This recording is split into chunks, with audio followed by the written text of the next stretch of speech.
Yeah, hi everybody. I wanted to do a tutorial for, well, this is week one assignment for color theory, but it could really be for anything, where you have to create a design, two designs, and then put them on one canvas. Okay, why do we put them on one canvas?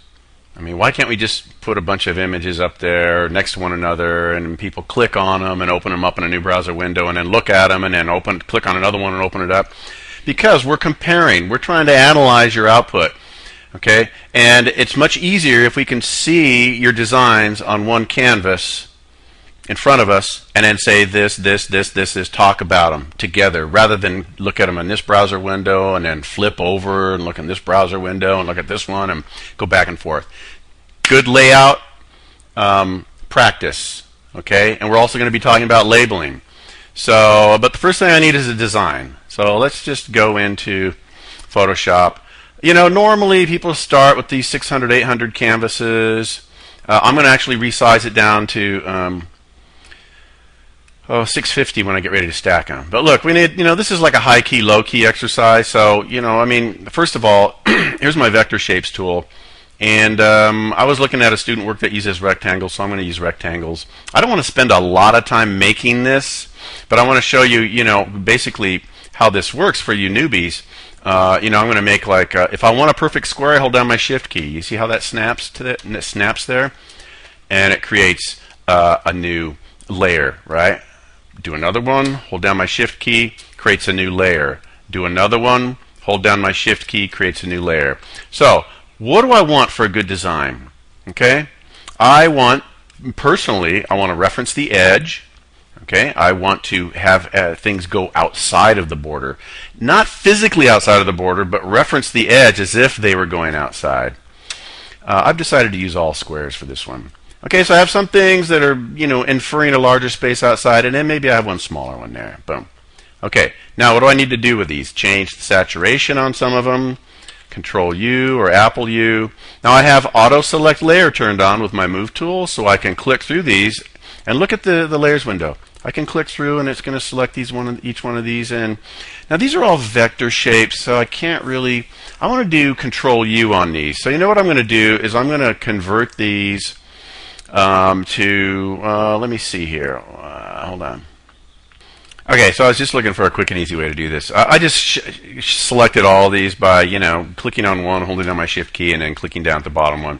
Right click on there. I'm going to rasterize all these layers. I don't need them as vectors anymore. All right, so now I can click through. I can do my Control U, bring up my hue saturation, and I'm just going to desaturate those. Oh, those are linked together. All right. Let me, I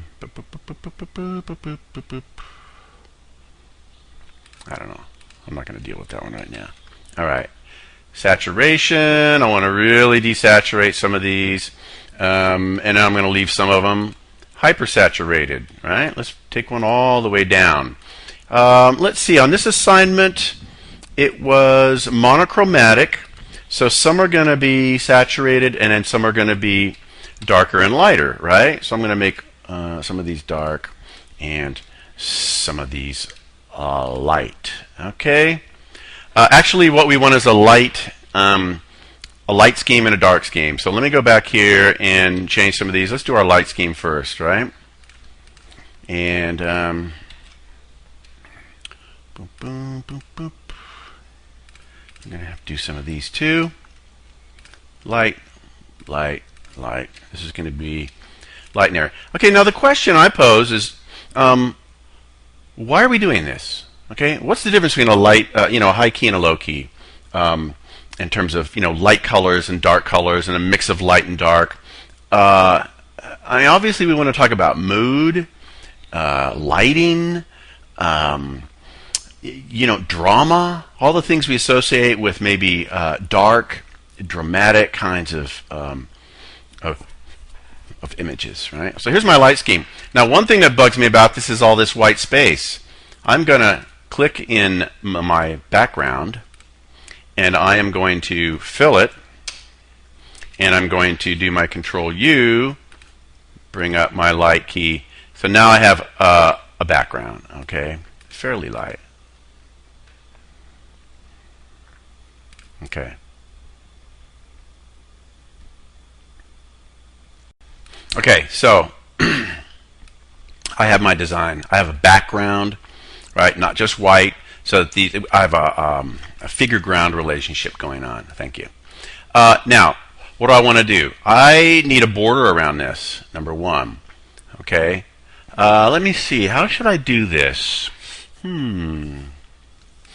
Okay, you know, I'm not going to put a border on it right now. But I'm going to save this. I'm going to do a file, save as with all my layers, and I'm going to call this Hikey. Hikey? Hikey. Okay, Hikey, fine.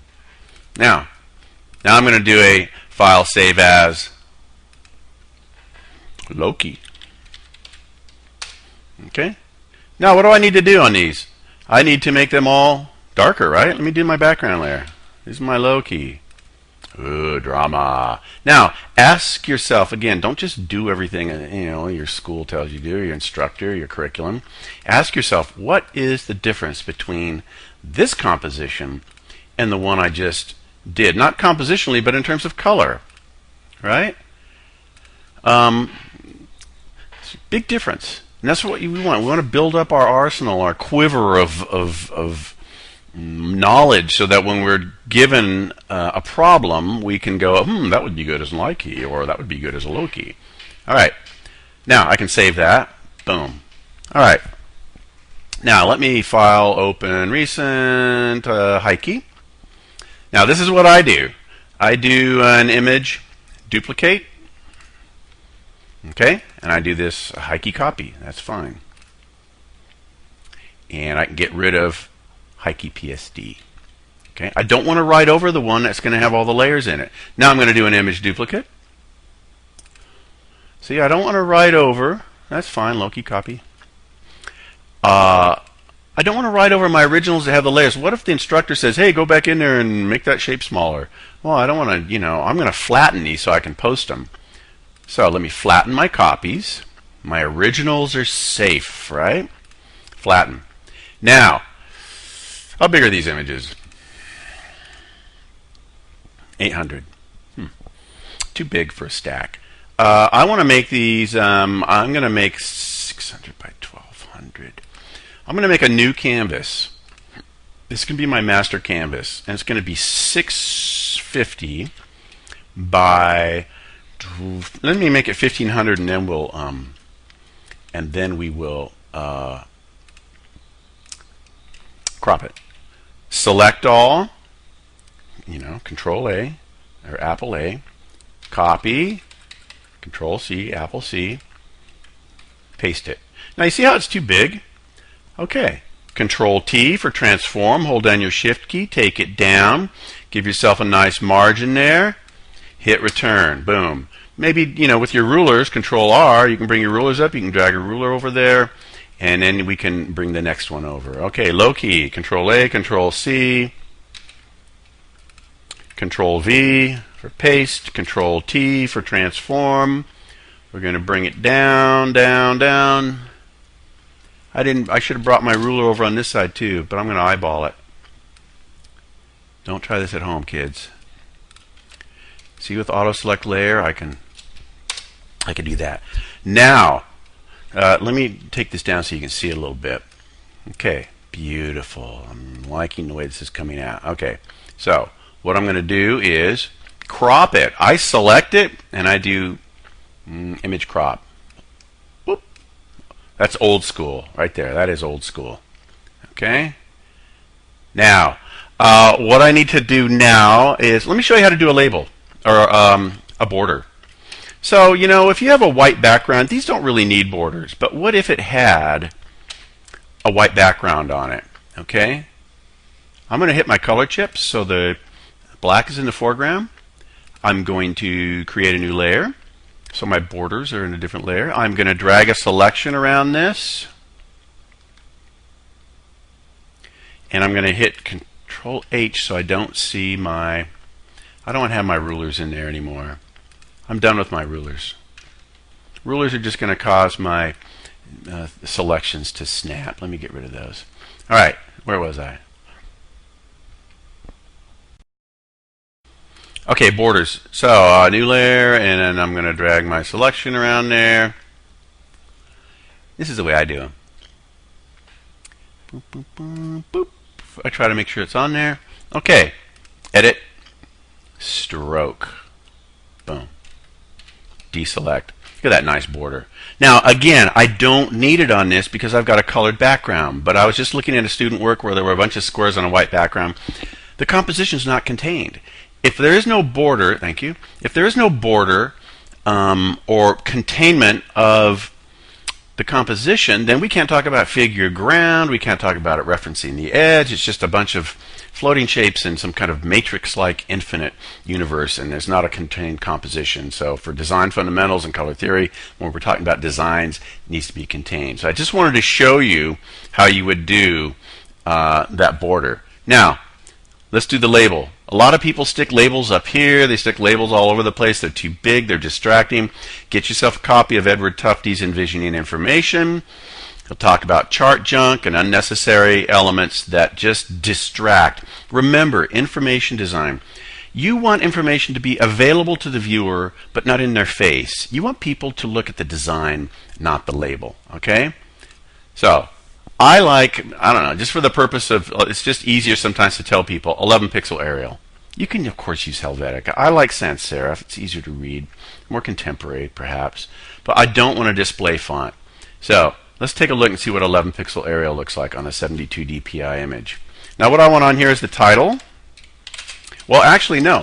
I want from top. Such a great typist. From top. High key, low key. Probably not spelling that right, huh? From top, high key, low key. I don't know. What should I label this? High key, low key, blue. I don't know. Designs. Boom. Now, what do I want? Jeff Prentice, 2011. Now, in any of these assignments that you have, where you have, maybe you have 4 up, maybe you're at week 6 and you're doing your thumbs, you know, and you got 4 thumbs. Well, then you can say clockwise from top. But you see how this just looks like, I mean, you can go into the Barnes & Noble and go through the magazines and just flip through magazines and see this is how they're pretty much labeling it. You'll notice I have it right justified. Okay?